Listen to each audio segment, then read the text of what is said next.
Assalamualaikum warahmatullahi wabarakatuh. Sampurasun. Jadi di lowongan ieu urang baris medar materi ngeunaan artikel dina basa Sunda sapertos kumaha. Oke, satu acan kana materi. Eh, Murid-murid sadayana atos maham atau atos pernah mireng ngeunaan artikel teh kawas kumaha.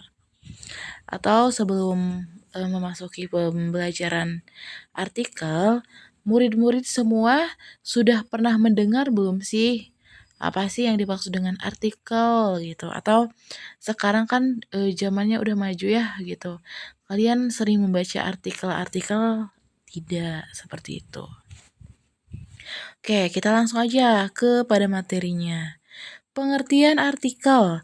Artikel teh nyaeta tulisan ilmiah nu nyaritakeun hiji masalah dumasar fakta jeung data. Jadi, artikel merupakan tulisan ilmiah yang isinya itu menceritakan tentang masalah terus berdasarkan dengan atau berdasarkan dari fakta dan datanya. Tujuan dari artikel itu sendiri apa sih, Bu? Nah, ngajarkeun, nyebarkeun informasi atawa ngayakinkeun pamiarsa. Ngajarkeun itu mengajarkan, terus menyebarkan informasi sebanyak-banyaknya, seluas-luasnya, ataupun meyakinkan kepada semua orang atau si pembaca artikel. Ciri-ciri artikel yang pertama dumasar kana fakta atau berdasarkan fakta. Kalian kalau misalnya membuat artikel itu harus berdasarkan faktanya seperti apa. Dan yang kedua nyaeta hasil panalungtikan.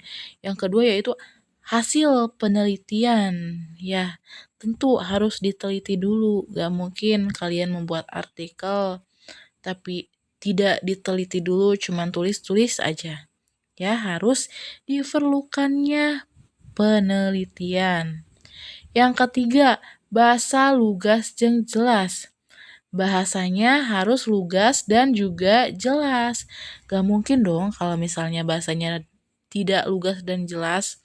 Nanti kita misalnya orang lain sebagai pembacanya tidak akan mengerti gitu, tidak akan paham terkait artikel yang sudah kita bikin. Yang keempat, boga tujuan medar ilmu, yaitu mempunyai tujuan untuk ngulik atau medar itu seperti apa ya? Medar, mempunyai tujuan untuk meneliti atau mengorek-ngorek ilmunya gitu. Strukturnya eces, strukturnya itu jelas gimana aja. Nah, di sini ada struktur artikelnya. Yang pertama yaitu bubuka, panganter kana topik, pembukaan yaitu pengantar topiknya kayak gimana. Terus yang kedua eusi, informasi utama, fakta jeung data. Yang kedua itu adanya isi, informasi utamanya seperti apa nih? Faktanya bagaimana?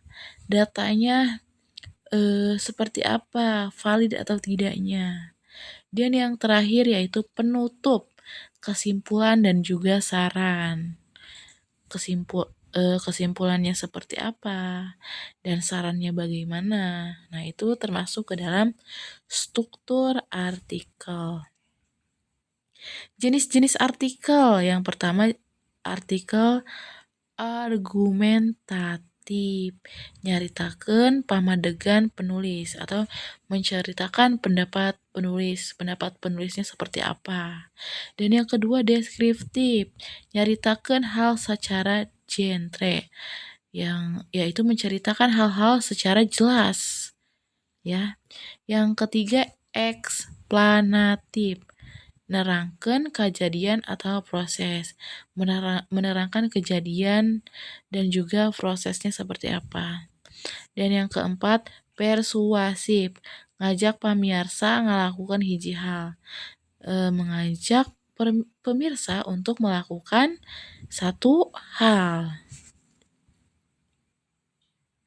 Nah, di sini ada contoh artikel ringkas. Judul, Ngajaga Lestari Alam Lembur. Masa. Nah, judulnya itu menjaga lestari alam di kampung. Terus masalah lingkungan di kampung itu seperti apa? Ceritakan. Cara menjaganya seperti apa? Ajak pikeun miara. Nah, dan yang terakhir di artikel itu mengajak untuk memelihara lingkungan seperti apa. Di sini ada keuntungan maca jeung nulis artikel atau keuntungan membaca dan menulis artikel. Yang pertama, tambah ilmu. Pasti dong kita bakalan menambah ilmu kalau misalnya kita membaca artikel gitu. Yang kedua, ngabiasakeun mikir kritis atau membiasakan kita agar kita berpikir apa ya? Berpikiran secara kritis. Mohon maaf. Terus yang ketiga, latihan nulis runtut. Nah, yang ketiga ini penting ya. Latihan nulis secara beruntut itu seperti apa? Seperti bubukannya, isinya, panutupnya, atau seperti ini nih judulnya, masalah lingkungannya gimana, cara menjaga alam, dan juga mengajak untuk memelihara lingkungan seperti apa. Yang terakhir yaitu nyalurkan pamadegan atau menyalurkan pendapat. Pendapatnya seperti apa boleh dituangkan ke dalam artikel atau sebagai keuntungan kita dalam membaca artikel. Oke, mungkin sekian yang dapat saya sampaikan. Kurang lebihnya mohon maaf kalau misalnya ada yang tidak mengerti atau ada yang kurang paham, boleh komen di grup atau langsung japri saja ya.